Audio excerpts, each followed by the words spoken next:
Senator Magofna, welcome back.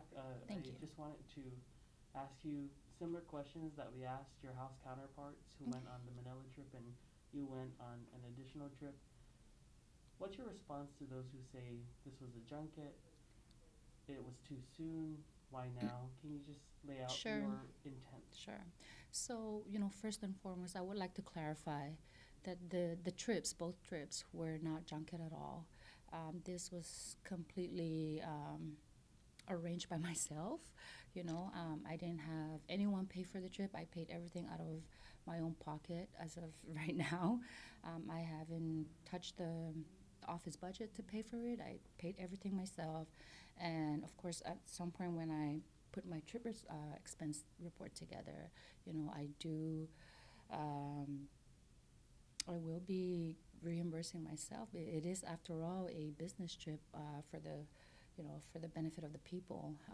As the chairwoman for gaming and economic development, um, I felt that it was necessary to do something about it. I mean, there's been tremendous pressure on me to to help revive the economy. Find ways to help revive the economy, generate new revenues, as well as the casino industry that's uh, deteriorating as we speak. And I I did take some time to really think about the trip and what would come out of it.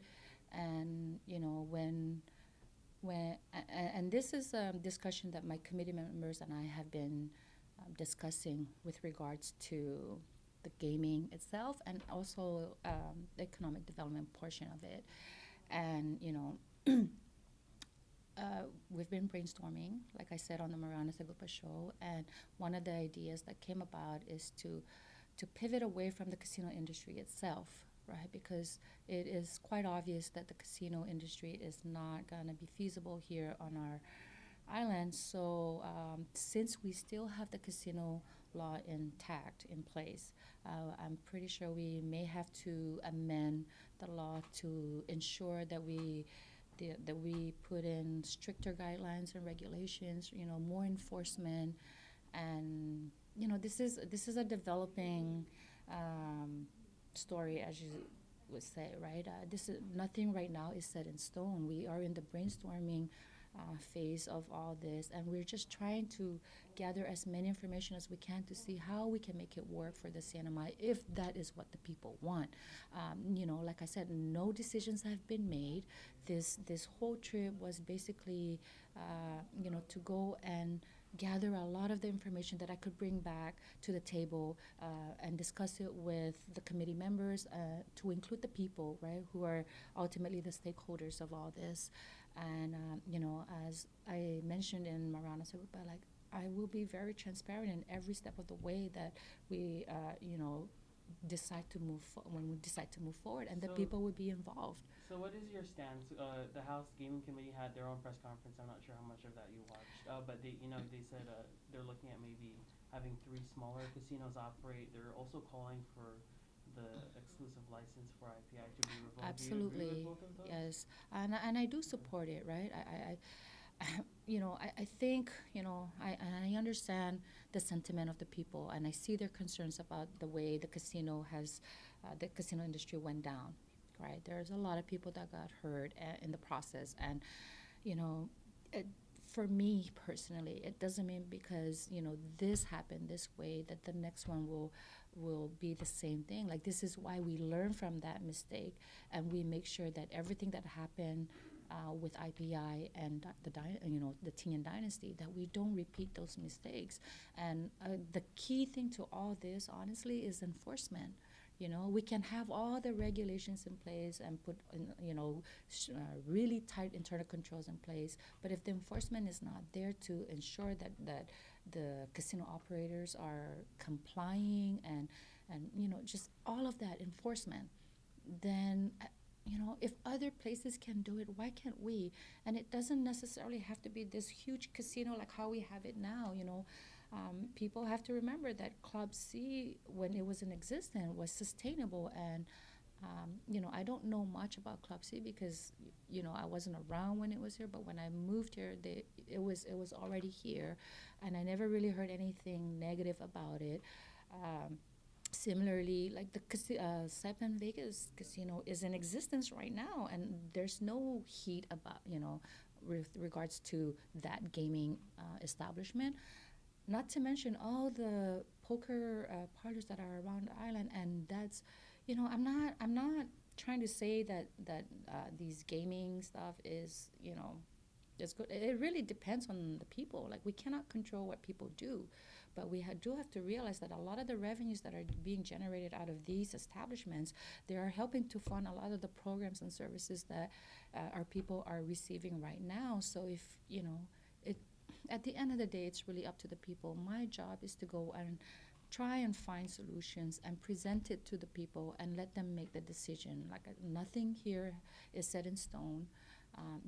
And I just, I didn't want people to think that I'm just sitting in my office doing nothing. As a matter of fact, like I mentioned in Marana's group, like Senator Paul and I have been very, very active and proactive since inauguration in conducting a lot of meetings behind the scenes to include Marana Southern Air, and Commerce and DLNR. Like we've just been very proactive in trying to find ways to help stimulate the economy because essentially that's gonna flow into the people's lives, right? So, you know, I understand that people are gonna have, their say about this, and I'm okay with that. I am okay because I know that I need to do what I need to do as the chairwoman for these two committees, and that's essentially all that it was. It wasn't a junket trip, and like I said, at the end of the day, the people will be the ultimate decision makers.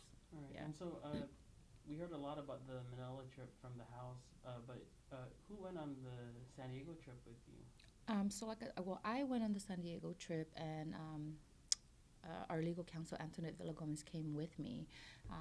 We also, Senator Jude Hofschneider was supposed to join me, but at the very last minute, something came up.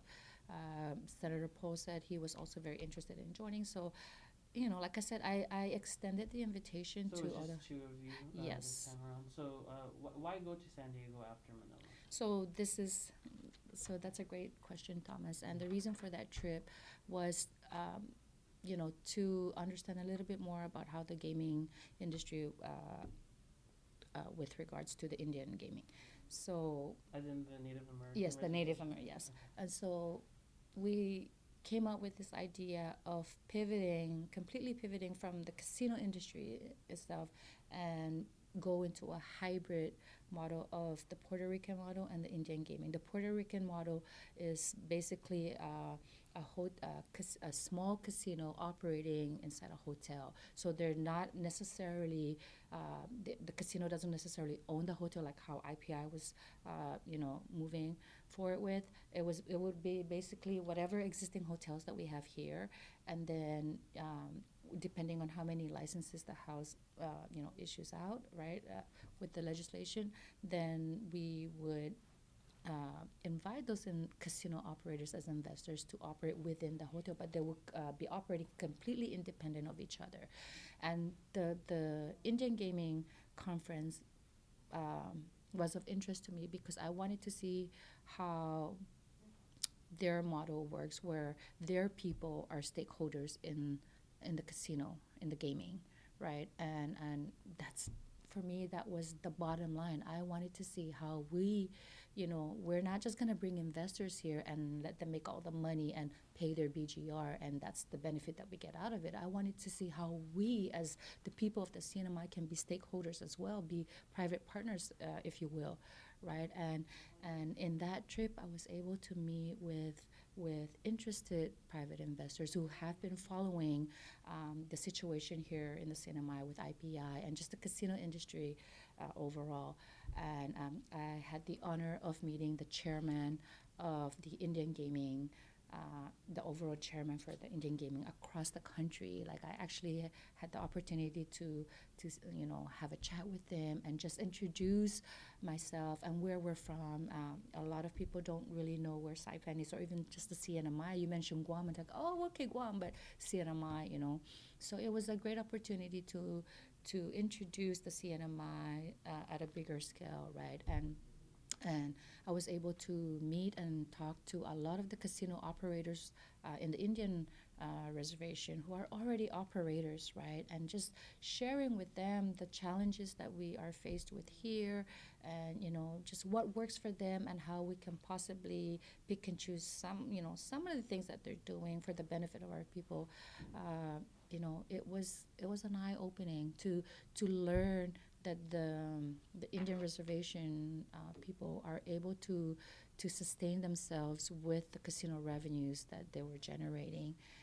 And so ultimately, that was the purpose of the trip, right? So Manila was more on the actual casino gaming, and I know that the house were their part of their purpose of that trip was to learn more about iGaming, the online gaming, which we found out that would be a really bad idea to introduce here on the island. But see, we would have never learned all about that if we just did our research on the internet, or like there's so much information on the internet that you really have to be careful where the sources are coming from. But speaking to people who are actually in the industry and having that one-on-one conversation, it really changes your perception, right? So that was a very productive meeting, I would say. We were, and for me as well as the chairwoman for economic development, I wasn't just there for the gaming. I was looking for opportunities to invite vendors and just practically anybody that I was able to interact with, just let them know that Saipan, the CNMI exists, not just Saipan, but Tinian and Rhoda as well. And just for them to kind of keep in mind that there is this, the CNMI somewhere in the middle of the Pacific that is a U.S. territory, and they might actually benefit from investing here in the CNMI. So that was part, there were two parts to this trip, and one was to see what the gaming industry was like and what's feasible and how can we make it work for us. And then the other one was the economic development side, or maybe three-part, because I really wanted the whole concept of the CNMI people being stakeholders if we are going to continue with the gaming.